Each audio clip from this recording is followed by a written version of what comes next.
Okay, so I bought the joining head unit. Got here about a week ago.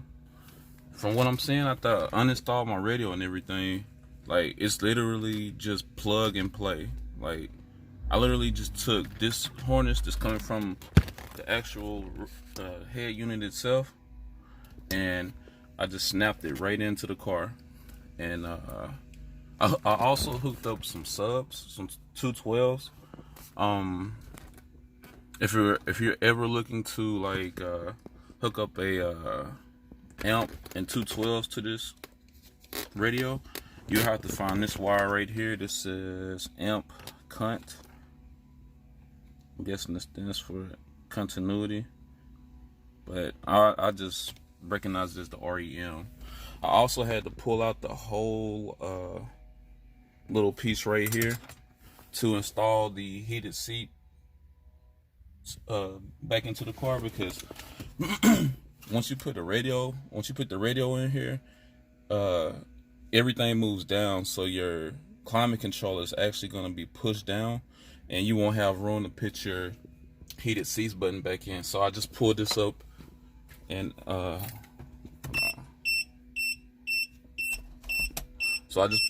installed it.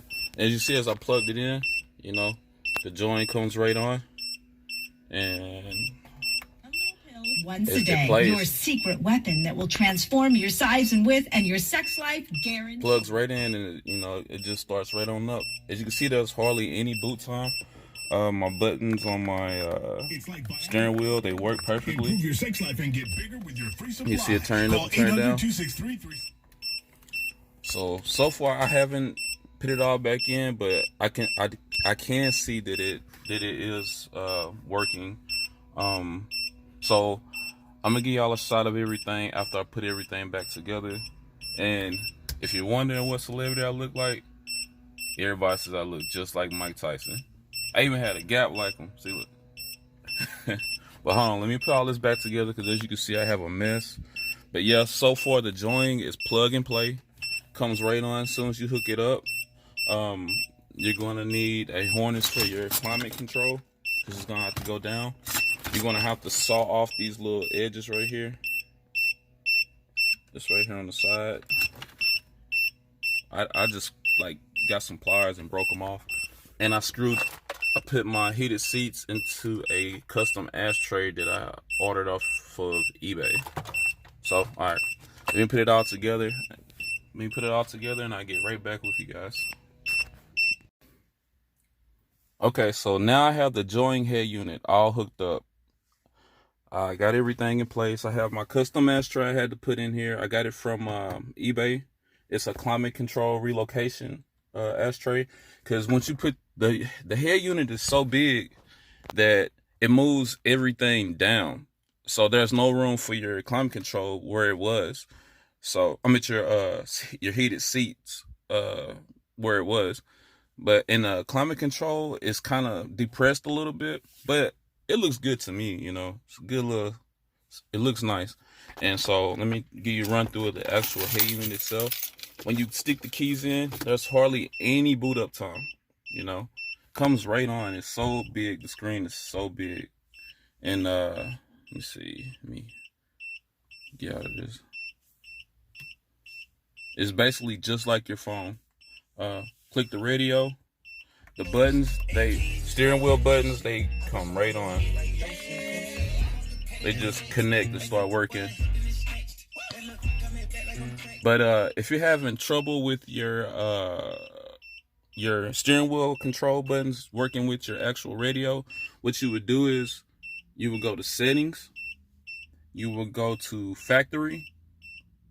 The code for every join is always 3368. Then you confirm. After you confirm, you go to car model, and you gotta find your canbus box, or whatever it's the canbus on. I guess it's called canbus. But you'll click HZ. Then for the car brand, you click BMW, which is whatever. That's my car, the BMW 328i.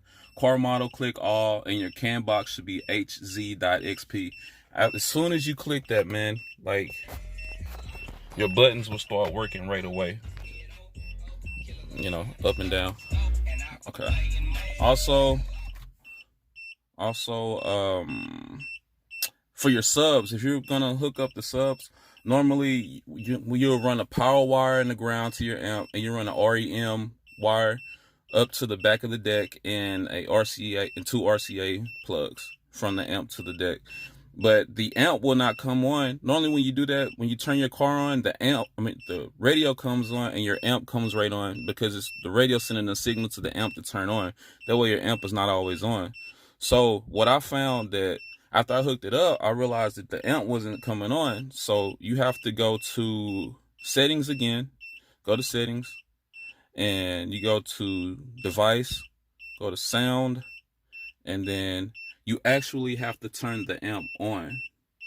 Once you turn on the amp and your subs are hooked up, the subs come right on and they're beating loud. Like I got 212 Memphis CRs in my SRs in my trunk, and they are loud. Also, there's no lag in the screen really. Like, it's really smooth. And if you turn on your hotspot on your phone, if you're tired of going to your phone finding videos and just playing them through Bluetooth, turn on your hotspot on your phone, find a video, and you know, and it just comes right on. Comes right on. Damn, bro, life sucks like these Instagram sluts. So yeah, overall, I'm very satisfied with the Joying 9-inch head unit. I love it. Been riding around with this in my car for about a day now, and oh my God, you know, there's nothing more, you know, I can't complain. I really cannot complain. And yeah, I really recommend that you guys check out this. If you really want to upgrade your car, it's such a big upgrade. I'm just going through the sound part, but it does the weather, like the weather and all of this stuff, and anything. You can check your car, you know, through this. Like, this is basically a new brain. This is basically a new brain for your whole car, man. Like, it's such a good upgrade for your car. But anyway, this is Tay, Uncle Tay. This is what my nephews call me, and this is the Joying 9-inch head unit, all hooked up and installed. And I'll show you my heated seat buttons come right on, everything. Like, it's great. All right, well, y'all have a blessed day. Hope this helped y'all.